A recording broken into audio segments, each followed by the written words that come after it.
భారతదేశంలో ఉన్న దైవీ సంపదతో కూడుకున్న దేవాలయాలు రక్షించింది బ్రాహ్మణ జాతి మాత్రమే. ఆ రోజుల్లో బ్రాహ్మణ జాతి లేకపోతే మొత్తం ముస్లింలన్నీ అన్ని దేవాలయాలు పడగొట్టేవారు. అటువంటి జాతిని కాపాడింది బ్రాహ్మణ జాతి. పివి నరసింహారావు అనే బ్రాహ్మణ జాతిలో ఒక పురుషోత్తముడు లాంటి వాడు.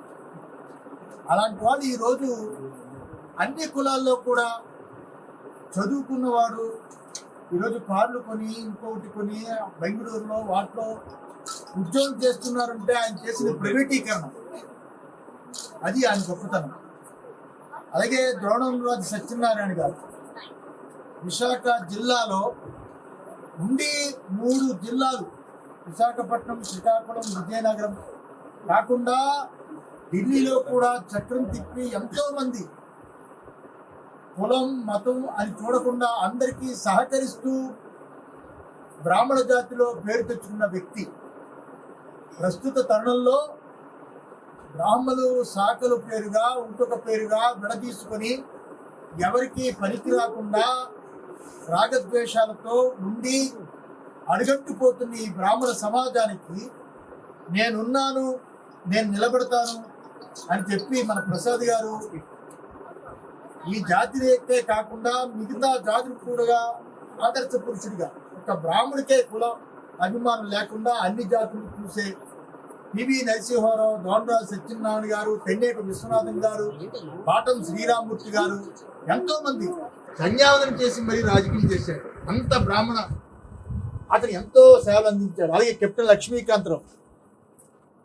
లక్ష్మీకాంతరావు ఎంతో గొప్ప మేధావితనంతో ఆయన బీసీ వెల్ఫేర్గా ఉండి బ్రాహ్మణులకి ఇతరులకి కూడా చేశాడు. ఈ రోజుకి ఒక మచ్చలేని వాడిగా ఉన్నాడు.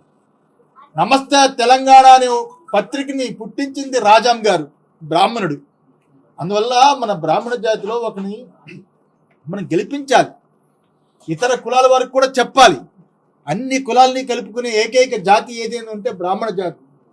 అందువల్ల ఇతనికి అందరూ సహకరించాలని ఆ ఉద్దేశం చేత నేను ఇది పట్టుకొని మా ప్రసాద్ గారి మీద అభిమానంతో ఈరోజు మీ అందరికీ చెబుతున్నాను. ప్రసాద్ గారంటే బ్రాహ్మణ్యానికి ప్రతిరూపం. ఈ రోజు వారు ముందరికి రావటం అంటే మాకు ఎంతో గర్వకారణం. ఎందుకంటే బ్రాహ్మణ్యము ఎంతో బ్రాహ్మణులకు పిల్లని ఇవ్వడానికి భయపడుతున్న ఈ రోజులల్లో మనం అధపాతాళని తొక్కబడుతున్నాం. సమాజం మనల్ని బాపనోడు అనే స్థితికి వచ్చిండు. అందుకనే ఇట్లాంటి రాజకీయాలలో మన వాళ్ళు తప్పకుండా ముందుకు రావాలి. ఇన్నాళ్ళ వరకు ఎప్పుడు కూడా మన వాళ్ళు ఎవరు కూడా ధైర్యం చేయలేదు రాజకీయాలలోకి రావడానికి. ప్రసాద్ బాగా ధైర్యం చేసిండు. ప్రసాద్ మా వీధిలో ఉన్నాడంటే మాకు అందరి గర్వం. బ్రాహ్మణ్యానికి ప్రతిరూపం బ్రాహ్మణుడు ఆయన నిత్యాగ్నిహోత్రుడు. అంతేకాకుండా దానము, ధర్మము, క్షమ, దయ అన్ని రూపుదాల్చినటువంటి వాడు. ప్రతి వాళ్ళకి మేము చెప్పే విన్నపం ఏమంటే ప్రతి తల్లిదండ్రులు కూడా వాళ్ళ పిల్లలకు బ్రాహ్మణ్యం గురించి చెప్పాలి. ఈ రోజుల్లో ఏమంటున్నారంటే ఇంట్లో పూజలు మానేసిండ్రు, ఏమైనా సిగ్వీల భోజనాలు అవన్నీ చేస్తున్నారు. కనుకనే ఈరోజు ప్రతి వాళ్ళు మనం గౌరవించడం మానేసిండ్రు. బ్రాహ్మణ అధపతాళాన్ని తొక్కబడడానికి, రిజర్వేషన్లు లేకపోవడానికి మన వ్యక్తిత్వాలే డౌన్ అయిపోయినాయి. సిగ్వీలు అవన్నీ మానేసి పూజారులను ఎందుకంత నీచంగా చూస్తున్నారంటే మన వ్యక్తిత్వం డౌన్ అయిపోయి. పిల్లల్ని ఇవ్వమమ్మ, తల్లిదండ్రులు ఏమంటున్నారంటే ఆడపిల్లల్ని పూజారులకు ఇవ్వమని. వాళ్ళకేం తెలుసు? పరమాత్మ సన్నిధిలో ఉన్నవాడి చేతిలో పరమాత్మ ఉంటాడు. ఈ విషయాన్ని ప్రతి తల్లిదండ్రులు కూడా చెప్పాలి.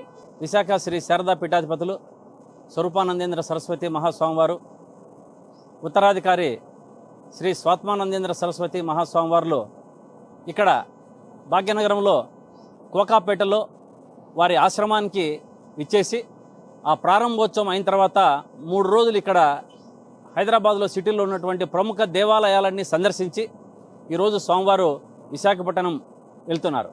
ఆ సందర్భంగా ఇక్కడ విశాఖపట్నంలో వచ్చిన సందర్భంగా మన మల్కాజిగిరి పార్లమెంటు నియోజకవర్గానికి మన బ్రాహ్మణుడు, అన్ని విధాలుగా యోగ్యుడు, ఇక్కడ ఉన్నటువంటి ప్రజలకందరికీ సేవ చేసే అవకాశం ఉన్నటువంటి వ్యక్తి వైష్ణవి ప్రసాద్ గారిని గెలిపించాలని చెప్పి ఇక్కడ వారు ఇచ్చిన నామినేషన్ పత్రాలను ఈరోజు సోమవారం పూజించి ఇచ్చి, అదేవిధంగా వారి యొక్క మేనిఫెస్టోను కూడా సోమవారి చేతుల మీదుగా అన్ని కులాలకి, అన్ని మతాలకి, అన్ని వర్గాలకి ఇక్కడ ఉన్నటువంటి మల్కాజ్గిరిలో ఉన్నటువంటి మన ఓటర్లందరికీ కూడా అభ్యర్థించి వైష్ణవి ప్రసాద్ గారిని ఓటు వేసి అందరూ వేయించి గెలిపించి వీరిని పార్లమెంటుకు పంపించాల్సిందిగా అందరూ సోమవారం కోరారు. మనందరం కూడా ఈ యొక్క అవకాశాన్ని మనము వైష్ణవి ప్రసాద్ గారికి ఇచ్చి అందరూ కూడా పార్లమెంటుకు పంపించాలని చెప్పి నేను సహృదయంగా కోరుకుంటున్నాను. ఈ మల్కాజిగిరి నియోజకవర్గం నుంచి పార్లమెంటు నియోజకవర్గం నుంచి స్వతంత్ర అభ్యర్థిగా పోటీ చేస్తున్న వైష్ణవి ప్రసాద్ గారిని ఆశీర్వదించడానికి విశాఖ శారదా పీఠాధిపతి స్వరూపానంద స్వామి వారు మన వైష్ణవి ప్రసాద్ గారి స్వగృహానికి విచ్చేయడం జరిగింది. ఆయనతో పాటు చిన్న స్వామివారు కూడా రావడం జరిగింది.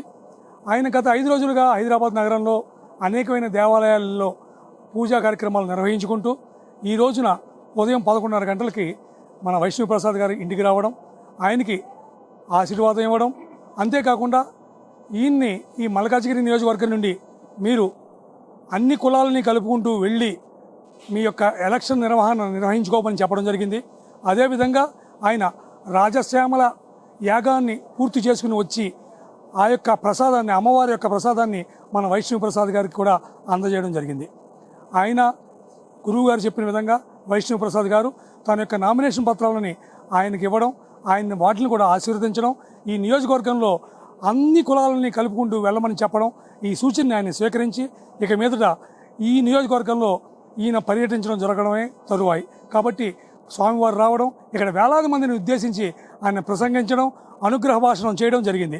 దాంట్లో మేమందరం కూడా ఉండడం మా భాగ్యంగా తలుస్తూ ఆ స్వామివారి యొక్క ఆశీస్సులు తీసుకోవడం జరిగింది. నమస్కారం, జై జై శంకర. ఈరోజు చాలా ఆనందకరమైన విషయం ఏంటంటే వైజాగ్ శ్రీ శ్రీ శ్రీ శారదా మఠం పీఠాధిపతులు స్వరూపానంద సరస్వతి స్వామీజీ, సాత్మానంద సరస్వతి స్వామీజీ ఇద్దరు మా ఇంటికి వచ్చి నన్ను ఆశీర్వదించి ముందుకు వెళ్ళు, నీకు జయం కలుగుతుందని ఆశీర్వదించారు. చాలా ఆనందకరమైన విషయం ఇది. ఇంకొకటి, ఆయన నోటితోటి ఆయన చెప్పిన మాటలు, వైష్ణవి ప్రసాద్ గారు ఇప్పటిదాకా నేను ఎప్పుడూ కూడా రాజకీయ పార్టీలకి ఓటేయమని నేను ఎప్పుడూ చెప్పలేదు, కానీ మీ విషయంలో మీ మీద ఉన్న అమితమైన ప్రేమతో నేను ఈరోజు బహిరంగంగా చెప్తున్నా, మీకు ఓటేయమని అందరినీ అని చెప్పి ఆయన వినిపించారు.